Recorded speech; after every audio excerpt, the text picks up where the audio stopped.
Entrevistas Band News FM Belo Horizonte.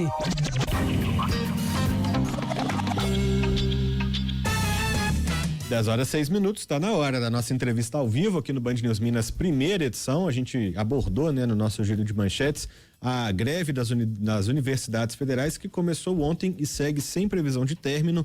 Pauta do Senado para uma tentativa de resolução, ao qual o principal pedido é o reajuste salarial de 22,71%, dividido em 3 parcelas. Em Minas, 3 instituições estão paralisadas. São elas a UFMG, a UFJF e também o Coltec. A última proposta apresentada pelo governo federal não continha reajuste, por isso não agradou a classe. É sobre esse assunto que nós vamos conversar agora com Elton Saragó.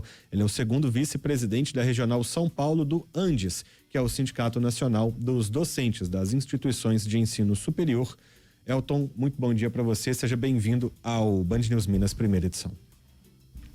Muito bom dia a todos que nos escutam, estão nos assistindo. Agradeço ao espaço em nome do Sindicato Nacional e pretendemos esse espaço aqui sobretudo para tirar dúvidas, explicar, sobretudo, qual é o sentido, por que foi necessário utilizar o instrumento da greve, falando um pouquinho do que é o cotidiano das nossas instituições de ensino federal. É isso, Elton. Minha primeira pergunta é justamente essa. Essa greve começou ontem, Essas universidades, instituições se juntaram a outras que já estavam em greve ou com indicativo de greve.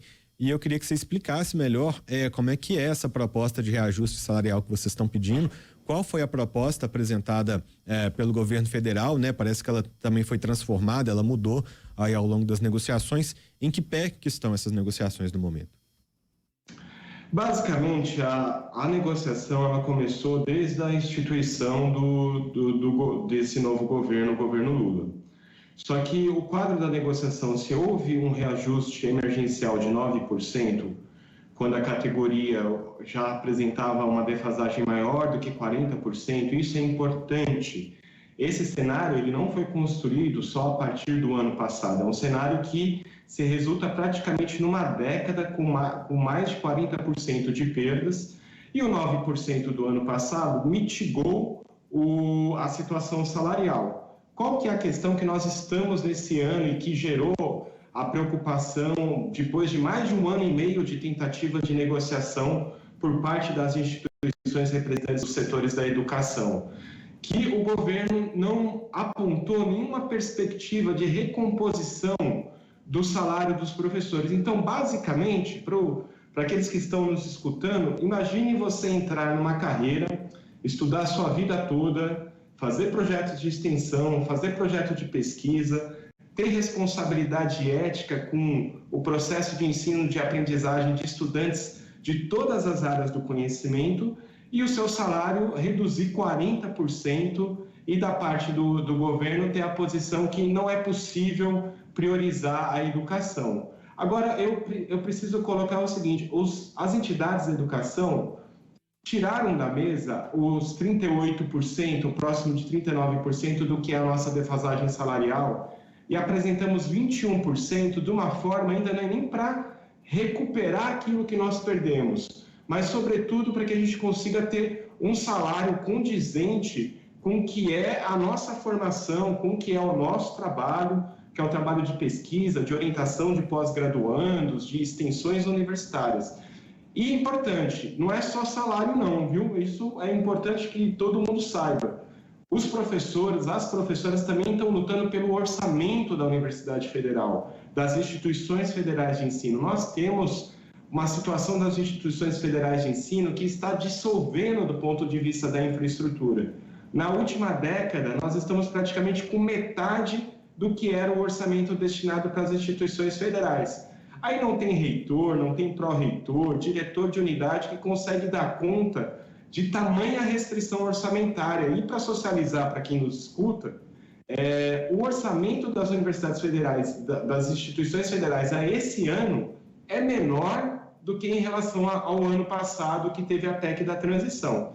Então, toda essa conjunção de fatores nos levou para essa situação da construção da greve para forçar o governo a negociar. A proposta do governo é dura e explícita e mostra pouca disposição de negociação. A proposta do governo é 0%. E aí a gente depois senta para negociar para ver o que a gente faz.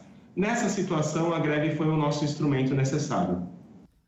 Elton, quem fala com você é Murilo. Então, o reajuste hoje que vocês pedem, a recomposição, na verdade, é de 21%. É maior, como você falou, está defasado, mas a categoria pede 21%. Eu queria também que você informasse qual que é a média salarial de um professor de uma universidade federal. Murilo, eu agradeço a pergunta, porque o professor da Universidade Federal, ele tem várias faixas salariais a depender do seu ingresso na carreira no ensino superior. Então, na medida que o professor ele consegue ter uma produção científica, exercer cargos de gestão, ter o cumprimento com o decorrer dos anos, nós temos um plano de carreira que, inclusive, é uma das questões que nós debatemos com o governo, que hoje o plano da carreira que prevê a dedicação exclusiva, o professor da Universidade Federal que está com a dedicação exclusiva, ele não pode exercer qualquer outra função. Isso significa que em muitas áreas nós não conseguimos obter quadros para lecionar nas universidades, porque o mercado acaba agregando esses quadros ou a gente acaba perdendo pessoas muito bem formadas que poderiam dar uma contribuição incrível para o ensino, a pesquisa e a ciência no país. Hoje, um professor ingressa na carreira da dedicação exclusiva, que não é só 40 horas, a gente prevê o regime de dedicação exclusiva porque você tem todo um comprometimento de vida com a extensão, com a pesquisa e com a extensão, em torno de R$10 mil. Essa é a carreira de ingresso e o quadro obviamente, um professor titular tem uma remuneração maior, mas ele não reflete o que é o conjunto da categoria.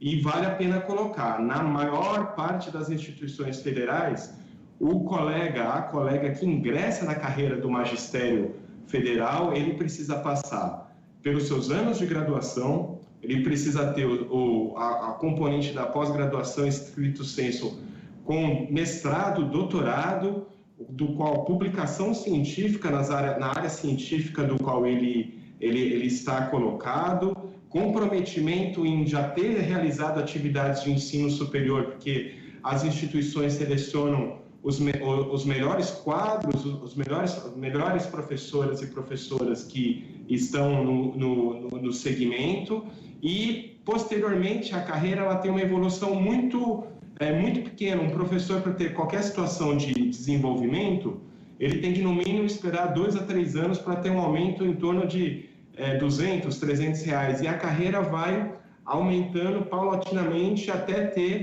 um segundo momento de mudança quando ele está por volta de 4 anos. Então é essa um pouco a estrutura da carreira do professor e professora que começam como professores adjuntos, depois se tornam professores associados, depois professores titulares com uma situação de 4 estágios e várias letras para conseguir o desenvolvimento. Então, para conseguir algum tipo de aumento salarial pela evolução da carreira sobre esse salário, é muito difícil para as docentes e para os docentes, e, sobretudo, o quadro de que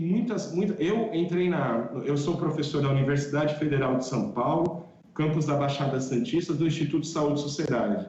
Eu entrei em 2019. Existe uma defasagem no meu caso, que entrei em 2019, mas tem colegas que dedicam a sua vida inteira às instituições federais de ensino, à universidade pública e ao projeto de educação pública no país, que, além da questão do salário, está com seu laboratório com goteira, está com um problema de refrigeração de amostra, está com um problema de não conseguir ônibus para fazer atividade de ensino, porque o ônibus quebra, ou está andando na universidade e está tendo problema de encanamento. Então, existe uma série de precariedade do nosso cotidiano, do qual o salário é, sim, um elemento importante, porque as professoras, os professores, eles não são intelectuais que produzem a ciência e o conhecimento simplesmente, mas são trabalhadoras e trabalhadores que chegam e vão fazer a sua compra no mercado, que têm os seus projetos de vida. Então, toda essa configuração da ciência e tecnologia que nós temos no país e a produção da área de conhecimento é feito por humanas e humanos que vivem e têm as suas questões da vida material. Por isso que o salário também está vinculado a um projeto na educação pública desse país.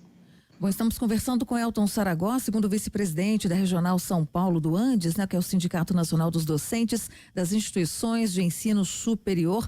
Elton, bom, você já disse aí sobre o balde de água fria, né, porque havia uma expectativa positiva de que o governo federal, o atual governo federal, desse esse aumento, esse reajuste, né, como foi inclusive promessa lá na campanha, durante a campanha a presidência da República. Mas a gente se levar em conta essa questão do direito à educação, né, a estrutura ali, o investimento, vocês pretendem fazer o quê para além da greve? Levar essa questão para a justiça, enfim, quais serão os próximos passos, já que você mesmo disse, né, que a proposta foi de zero praticamente, né?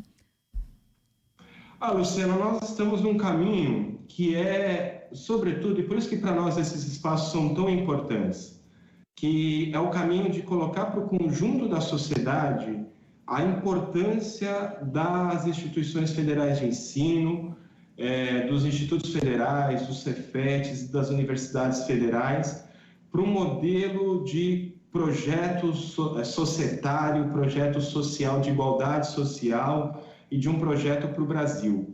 E demonstrar para o governo que não é possível mais essa ideia de que quanto mais... Porque o que tem acontecido na última década? Os governos seguem, e aí, obviamente, nós temos uma avaliação que os governos anteriores foram responsáveis por essa situação da defasagem, não que os governos da década de 2000 a 2010 não tenham responsabilidade, mas os dois últimos governos antecessores são responsáveis por essa situação da defasagem, a gente não pode deixar de mencionar isso, mas a gente está colocando para esse atual governo que quando ele estabelece o déficit público zero, mas sobretudo mirando nos servidores públicos, que os servidores públicos são os responsáveis, a gente está colocando aqui para a sociedade que professor e professor universitário, eles são muito bem formados, eles têm... Eu estava escutando o programa antes de entrar, estava falando, por exemplo, da pesquisa que a nutrição faz no Brasil sobre o guia alimentar da população brasileira. Todas essas notícias, todos esses elementos são produção da universidade desse país, que é responsável pela ciência que tem lugar no país e tem lugar no mundo. O que a gente está colocando? Não dá mais para o governo restringir e retirar salário, porque a gente está tendo, além da fuga de cérebros, nós temos colegas que estão deixando a universidade pública para ir para respectivas áreas, porque não vê mais na universidade um lugar que vai valorizar o seu trabalho, a sua forma de ensino, e nós estamos brigando para que a universidade continue e siga sendo uma referência profissional e uma referência do conhecimento no país. Então, o nosso caminho é mostrar para o governo que as professoras e os professores não estão parados porque querem. Eu queria continuar, eu estou numa pesquisa sobre as publicações da Organização Mundial da Saúde, eu queria estar fazendo a minha pesquisa agora, ou queria estar na sala de aula, ou indo com os estudantes para atividade de extensão nos territórios do qual eu faço parte. Eu não queria estar aqui, fazendo greve. Eu queria estar fazendo o meu cotidiano de trabalho, que é onde o Estado brasileiro e a universidade pública me admitiu num processo de concurso público. O governo vai ter que entender que, assim como eu, várias outras pessoas querem continuar e fazer um trabalho de qualidade, mas com a universidade dissolvendo e com uma carreira derretendo e com um salário evaporando, não tem o que fazer. Então, é essa questão que a gente está colocando e a mobilização vai demonstrar. Infelizmente, o governo só deu mínimos passos para pensar a situação do reajuste salarial quando nós encaminhamos e as seções sindicais do ANTE, Sindicato Nacional, os trabalhadores da FASUBRA e os colegas do SINASEF, que são as entidades da educação, apontaram no sentido da greve. Quando teve o apontamento no sentido da greve, que o governo começou a cogitar alguma coisa, mas por enquanto é uma negociação que fala que negocia, para mostrar para a imprensa que está negociando, na hora que senta na mesa é 0%. Qual negociação que nós temos de reajuste salarial que é só 0%? O governo fez uma proposta com relação ao aumento dos benefícios, aumento pequeno com os benefícios, mas que exclui, por exemplo, as nossas colegas professoras e professores aposentados, e que não resolve o problema.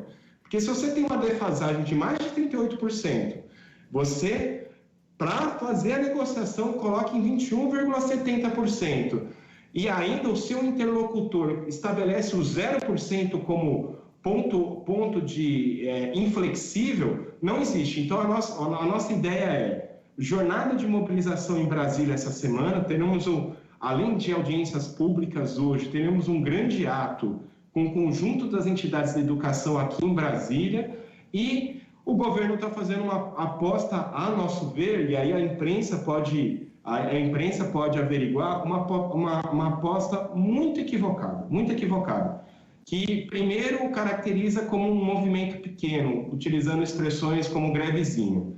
Segundo, agora já teve que fazer uma expressão que, olha, a greve é algo legítimo.